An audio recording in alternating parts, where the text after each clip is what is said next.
acompaña como siempre su amigo y maestro Iván Tejeda. En la clase anterior aprendimos qué son inecuaciones cuadráticas, cómo resolverlas empleando el método de factorización y las diferentes formas de representar su conjunto solución. Dando seguimiento a lo anterior, hoy aprenderemos a resolver inecuaciones cuadráticas empleando otros dos métodos, completando cuadrado y empleando la fórmula general. En las inecuaciones cuadráticas, a diferencia de las ecuaciones, en sus resultados tienen una cantidad de valores que satisfacen la inecuación. Estos se expresan en forma de intervalos. Ejercitémonos en los métodos de resolución. Bien chicos, vamos a resolver ahora en nuestro pizarrón inecuaciones cuadráticas, pero con la fórmula general. Tenemos el ejercicio x a la 2 menos 6x más 8 mayor que 0. Recordemos que nuestra fórmula general para resolver inecuaciones cuadráticas es x es igual a menos b más o menos la raíz cuadrada de b a la 2 menos 4 por a por c, todo esto sobre 2 por a. Bien, vamos a comenzar a identificar cada uno de los elementos de la inecuación o del primer miembro de la inecuación para poder sustituirlo en nuestra fórmula general. Sin embargo, debemos primeramente nuestra inecuación igualarla a 0. De este modo, x a la 2 menos 6x más 8 igual a 0. Ahora procedemos a identificar los elementos a, b y c de nuestra ecuación en este momento. A es el coeficiente de x a la 2 y a es igual a 1. El término b de la ecuación va a ser en este caso b es igual a menos 6 y c va a ser el término independiente que es igual a 8.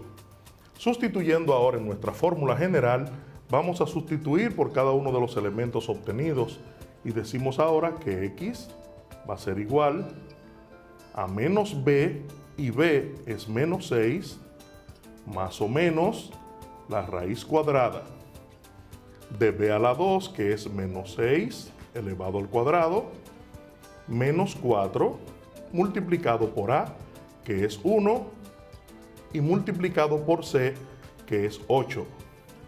Todo esto dividido entre 2, multiplicado por a, que es 1.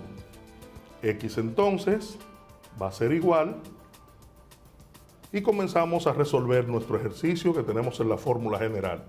Decimos menos por menos es más, y nos queda 6 positivo en la parte de fuera, más o menos la raíz cuadrada. Menos por el exponente del 6 va a ser más, y 6 por 6 nos va a dar 36. Menos por más es menos, y menos por más también va a ser menos. 4 por 1 es 4, y 4 por 8 es 32. Todo esto también dividido entre 2 por 1, 2. X entonces va a ser igual a 6 más o menos la raíz cuadrada. 36 menos 32 nos da 4 dividido entre 2. Ahora vamos a extraer la raíz cuadrada de 4 y vamos a decir que x es igual a 6 más o menos raíz cuadrada de 4 es 2 dividido entre 2.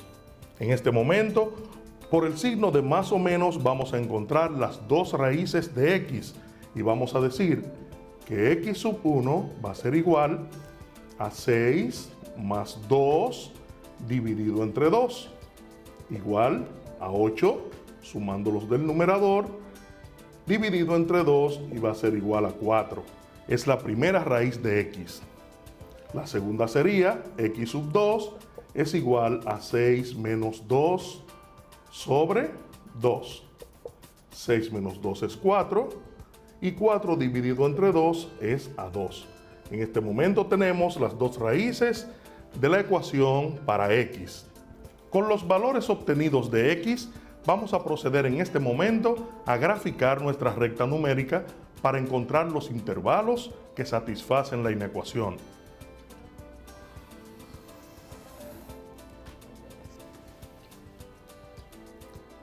Tenemos aquí nuestra recta numérica con los valores obtenidos de 2 y 4. Tenemos a la derecha más infinito y a la izquierda menos infinito. En este momento, nuestra recta numérica se ha dividido en 3 secciones. Por ende, vamos a tomar 3 valores para sustituirlo en la inecuación y verificar cuáles tienen su resultado positivo o negativo. Para este caso, vamos a sustituir con el valor de 0 en esta sección. Entre 2 y 4 vamos a sustituir con el número 3. Y por encima de 4 y hasta infinito vamos a sustituir por el número 5. Estos 3 valores van a ser sustituidos en la variable de nuestra inecuación. Así que decimos en este momento x a la 2 menos 6x más 8 mayor que 0. Donde quiera que encontremos a x, vamos a sustituir el primer valor, que es 0. Así que decimos 0 al cuadrado menos 6 por 0 más 8 mayor que 0. 0 por 0 es 0. Menos 6 por 0 también es 0. Más 8 mayor que 0. Para el valor de 0, entonces vamos a tener que 8 es mayor que 0 y nuestro resultado es positivo. Así que en nuestra primera sección vamos a tener un signo positivo. Ahora vamos a darle valor a nuestra inecuación de 3 a la 2 menos 6 multiplicado por 3 más 8 mayor que 0. 3 por 3 es 9 menos 6 por 3 es 18 más 8 mayor que 0. Restamos aquí, 9 menos 18 nos va a dar menos 9 y menos 9 más 8 nos da menos 1 mayor que 0. En nuestra segunda sección de la recta numérica. Nuestro tercer valor es 5 porque está por encima de 4 y vamos a sustituirlo acá en nuestra inecuación. Y decimos 5 elevado al cuadrado menos 6 multiplicado por 5 más 8 mayor que 0. 5 por 5 es 25, menos 6 por 5 es 30, más 8 mayor que 0. Resolvemos 25 menos 30, signos contrarios se restan, así que nos va a dar menos 5 más 8 nos va a dar 3 positivo, mayor que 0. Entonces, esta sección de la recta numérica es positiva. Ya hemos obtenido los signos que identifican cada sección de nuestra recta numérica y como nuestra inecuación nos dice mayor que, quiere decir mayor que 0, que los resultados deben ser positivos porque están por encima del 0 en la recta. Por ende, el resultado que nos va a satisfacer nuestra inecuación es las secciones de nuestra recta donde tenemos signos positivos. Así es que el conjunto solución de nuestra inecuación nos dice que abierto en menos infinito, también abierto en 2 porque no lo incluye, unión abierto en 4, coma, más infinito, abierto hacia más infinito. El gráfico lo completamos de este modo, con una circunferencia, una pequeña circunferencia que indica que desde el 4 hacia arriba, sin incluirlo, todos los valores satisfacen la inecuación. Y desde el 2 hacia menos infinito, sin incluir el 2, todos los valores también satisfacen la inecuación.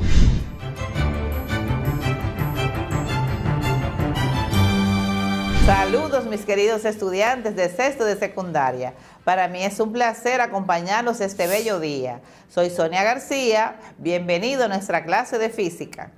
En esta clase estudiaremos en el tema de la dinámica las fuerzas fundamentales de la naturaleza, cantidad de movimiento y su conservación. Y para ello debemos lograr interpretar, analizar y comunicar la dinámica a través de gráficas experimentales y simulaciones.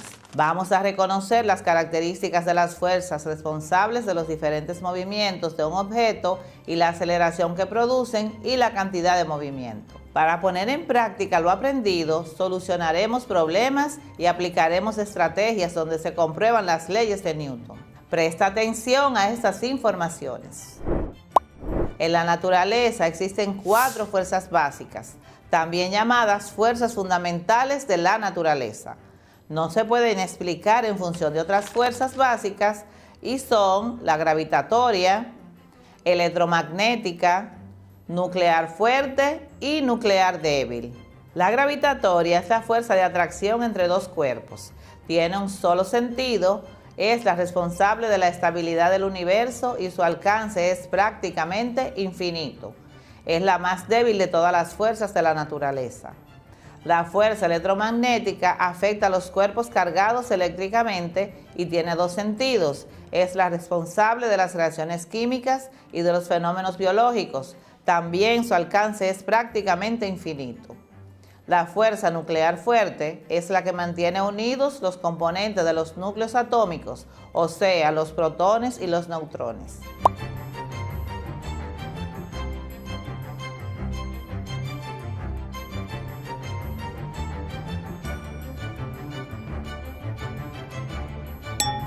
La fuerza nuclear débil es la responsable de la desintegración de ciertas partículas inestables, o sea, cuando las partículas se transforman en otras más ligeras, origina algunos procesos radiactivos como la desintegración beta.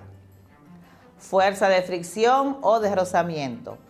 Cuando dos cuerpos se deslizan entre sí, la fuerza de fricción que ejerce uno sobre el otro se puede definir en forma aproximada como fuerza de rozamiento. Es igual al coeficiente de fricción por N, que es la fuerza normal.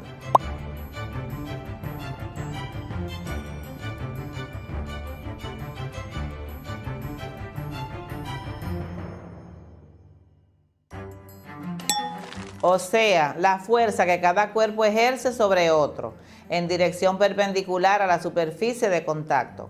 Siempre se opone al movimiento. Ejemplo, si un cuerpo se trata de mover hacia la derecha, la fuerza de fricción aparece hacia la izquierda y viceversa. Si el cuerpo se trata de mover a la izquierda, la fuerza de fricción aparece hacia la derecha. Revisemos la siguiente imagen para entender la fuerza de fricción. En el siguiente gráfico tenemos 3 cuerpos, uno está en reposo.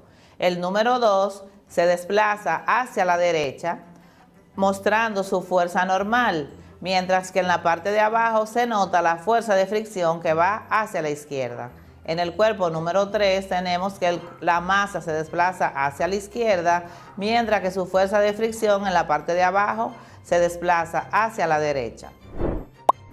Analicemos un ejemplo.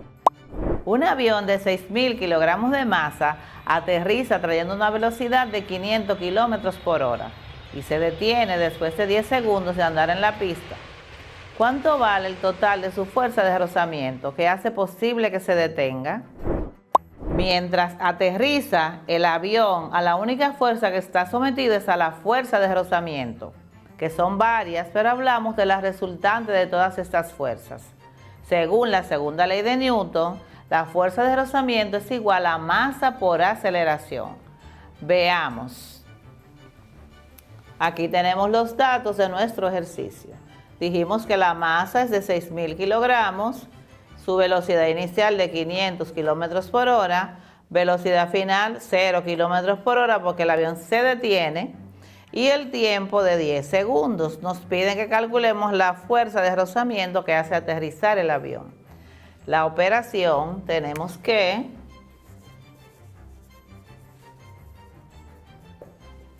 lo primero que debemos hacer es convertir la velocidad de kilómetros por hora a metros por segundo. Entonces tenemos que 500 kilómetros por 1000 dividido entre 3600, que es el equivalente de 1 hora en segundos, eso nos va a dar el equivalente en metros por segundo. Entonces tenemos que 500 por 1000 son 500.000 metros entre 3600 segundos, lo que nos da una velocidad igual a 139 metros por segundo. Ya tenemos nuestra velocidad en metros por segundo.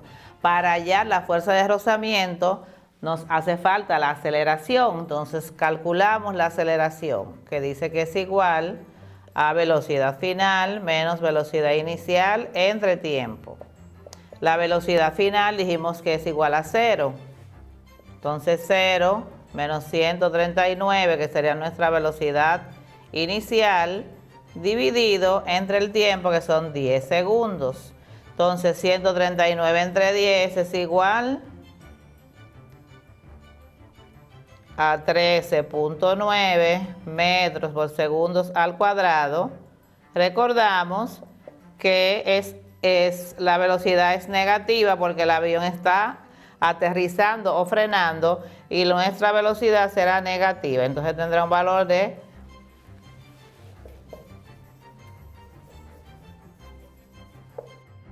nuestra aceleración a 13.9 metros por segundo al cuadrado.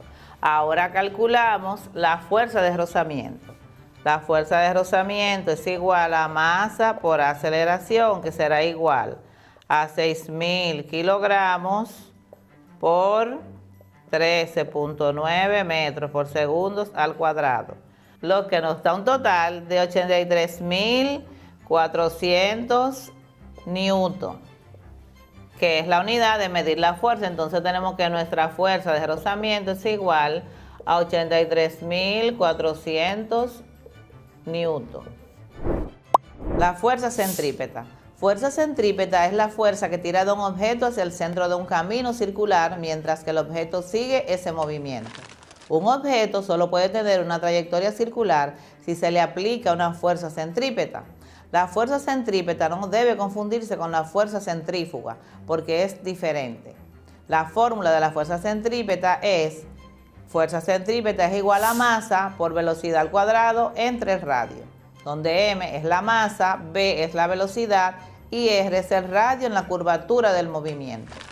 Por ejemplo, supongamos que atamos una pelota alrededor de una cuerda y la hacemos girar en círculo a velocidad constante. La pelota se mueve en una trayectoria circular porque la cuerda ejerce sobre ella una fuerza centrípeta. Analicemos la siguiente situación. En el supermercado, una señora empuja un carrito con provisiones y lo desplaza por 10 metros al aplicar una fuerza de 50 newtons. Entonces, cuando una fuerza actúa sobre un cuerpo que experimenta un desplazamiento, que en este caso la fuerza está aplicada en la misma dirección del desplazamiento, se está realizando un trabajo mecánico. Ese se expresa con la letra W, significa work en inglés. ¿Cómo calculamos el trabajo mecánico? El trabajo se puede calcular multiplicando el módulo de la fuerza aplicada al carrito por el módulo del desplazamiento obtenido, aplicando la siguiente ecuación. W es igual a F por D.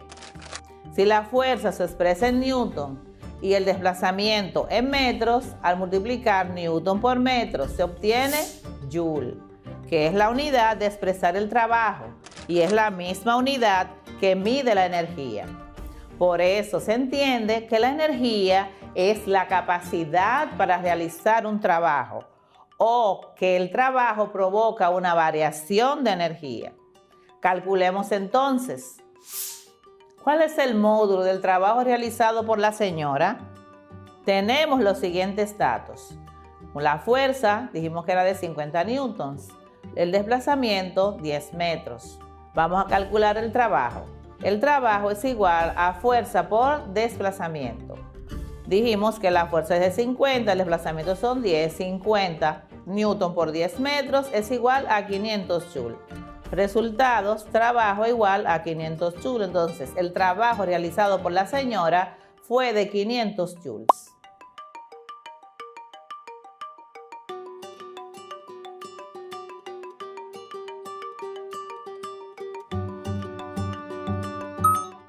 Muy fácil, ¿verdad? En nuestra vida diaria realizamos muchas actividades relacionadas con la física. Sin darnos cuenta, pero es momento de seguir aprendiendo más sobre este fascinante mundo. Presta atención a esas importantes informaciones. ¿Cómo definiríamos el trabajo mecánico? En mecánica, el trabajo efectuado por una fuerza aplicada sobre una partícula durante un cierto desplazamiento se define como la integral del producto escalar del vector fuerza por el vector desplazamiento. El trabajo es una magnitud física escalar y se representa con la letra W.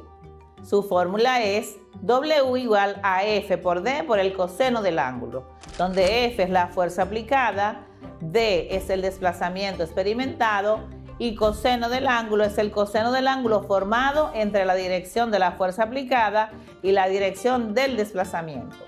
Se mide en joules. Escribe en tu cuaderno 5 situaciones de tu vida diaria donde realices trabajo mecánico.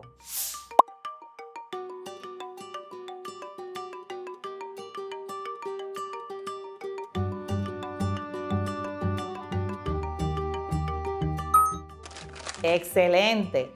Entonces, piensa, siempre que se aplica una fuerza, ¿se realiza trabajo?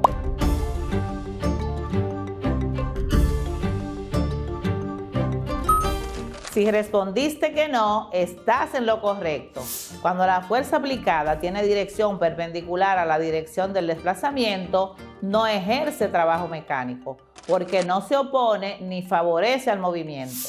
Tendremos un ángulo de 90 grados entre la dirección de la fuerza aplicada y la dirección del desplazamiento, y el trabajo es nulo.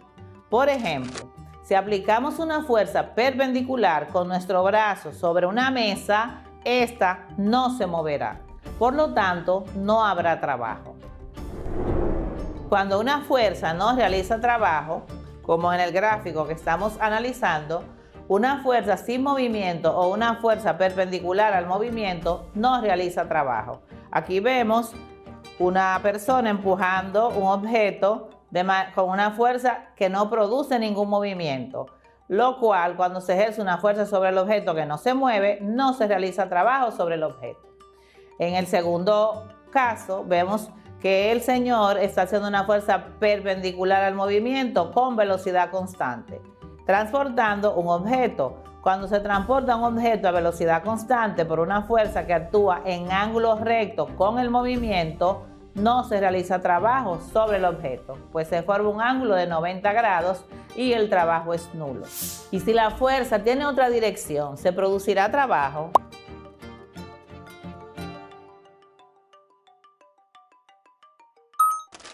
Si tu respuesta es afirmativa, muy bien. Tenemos dos casos, trabajo positivo o trabajo negativo, dependiendo del ángulo que formen el vector desplazamiento y el vector fuerza. A. Si la fuerza actúa en la misma dirección o de manera que favorece el desplazamiento, o si sobre una partícula actúan varias fuerzas y queremos calcular el trabajo total realizado sobre esta partícula, entonces F representa el vector resultante de todas las fuerzas aplicadas y realiza un trabajo positivo. Su ángulo es mayor que 0 y menor que 90 grados. Por ejemplo, si empujamos una caja en la misma dirección del desplazamiento, se calcula con las ecuaciones siguientes.